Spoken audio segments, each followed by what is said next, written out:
And what this is, I don't usually use Unison with Citrus, but it kind of worked in this context here. Right, so we've got a sine wave being modulated by almost a saw wave, which has got the half mode on. And you might notice this, we've actually got my Y modulator here. What's going on is, as you can see, there are two modulators, there's 2 and 3. 3 is this other weird shape, which, if I remember right, is actually the same thing, just man, that's the wrong thing. It's the same thing, just skewed. Yeah, so basically, you can't create automation clips for these knobs here, and I wanted to create an automation clip that would go like, but obviously I can't do that. So while technically this creates phase small amounts of phase cancellation and all that, it's just generally not smooth. So this isn't the best option. This is the only way I could get this to work. So basically, I've got a completely unskewed version and a completely skewed version. It's crossfading between the two as you move the Y modulator. So the Y modulator works basically kind of like an automation clip for the skew. And then, did I just mess with that? I don't remember. Was it 100 Hz already? I'll just guess it was. As you can see, they're like quartering the frequency so it's extra bassy and all that. The Unison hasn't got much going on, but I think it's automated. So yeah, why is it sounding so weird now? I'm making that sound all the time. It doesn't usually sound like that, I'm just saying.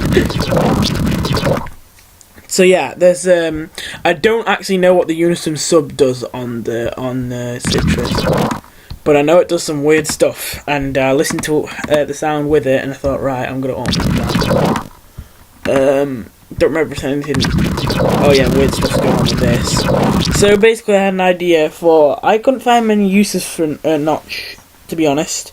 But I've never used a notch or a band stop ever until now.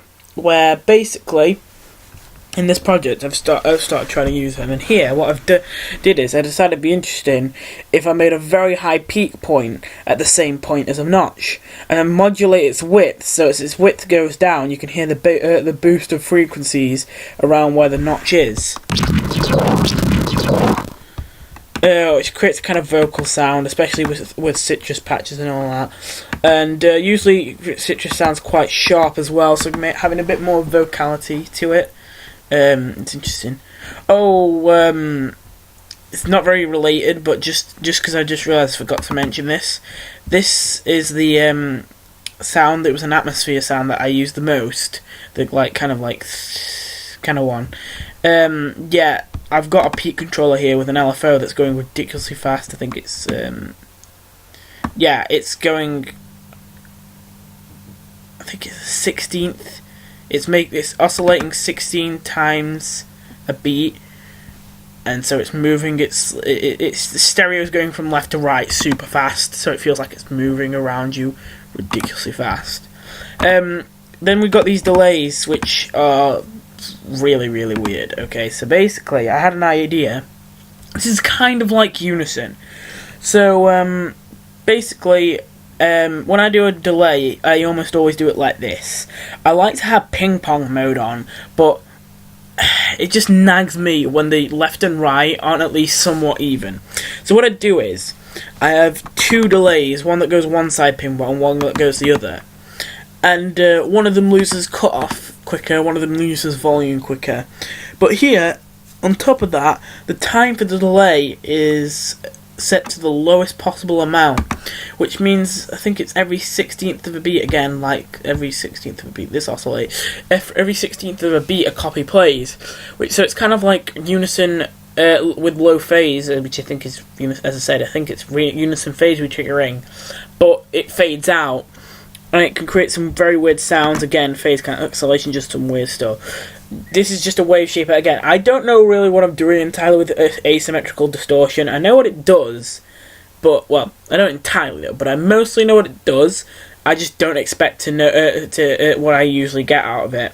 So I tend to mess around a lot and then see what I get. So yeah, bipolar mode is obviously on. Is this being automated?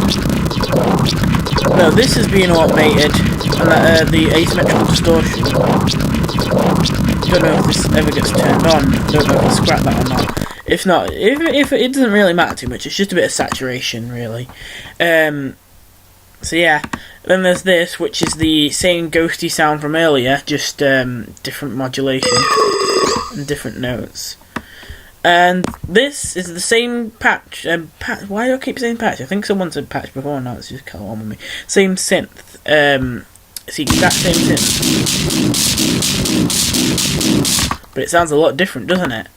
It's simply just because I'm playing a higher note, a much higher note.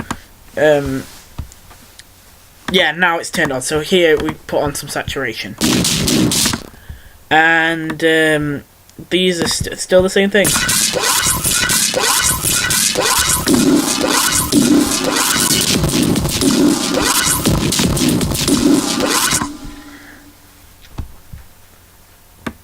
Yep, and pretty much almost there. There's this sound.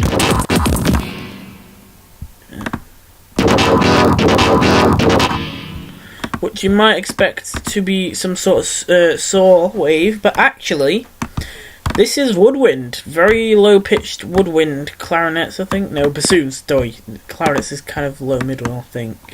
Bassoons and stuff from the woodwind section. And I'm actually going to show you where this is, because some people might consider it a newbie thing, like, oh, well, you should know where it is anyway. But I genuinely did not know FL Studio came with instruments until, like, about a couple weeks ago, and I've been doing this for, like, I don't know, I've not been doing this for ages, but about 3 years now? I think it's been about 3 years now. So, and I never knew that, like, there's just instruments here, so you go on to PAX, instruments, woodwind. Well, like, I knew there was PAX instruments, I noticed that, but I just saw, like, bass, guitar and all that. I just thought, oh, so it's all guitars and stuff. But yeah, I completely looked over the orchestral section.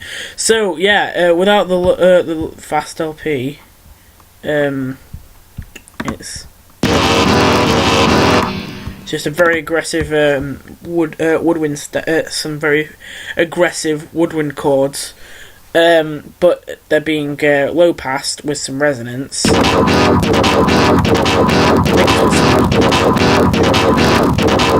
Yeah. Some EQing here. Oh yeah, I was going to do more EQing here, but I just didn't know what to do. A bit of wave shaping because it's a bit of a weak sound. I'm trying to back it up. Yeah, again, a lot of compression in this track because there is no limiter on the master. And then there's this, which I don't even remember what this is. Whoa, that's a weird sound. That part of the yeah, that's part of the citrus, that makes sense. This is a really weird citrus. Like, I don't know how I've gotten such a weird sound from it. I'm guessing it's just mainly the phase cancellation from the delay and whatever weird stuff the sub does, because usually when I turn those off it starts to sound a bit more normal.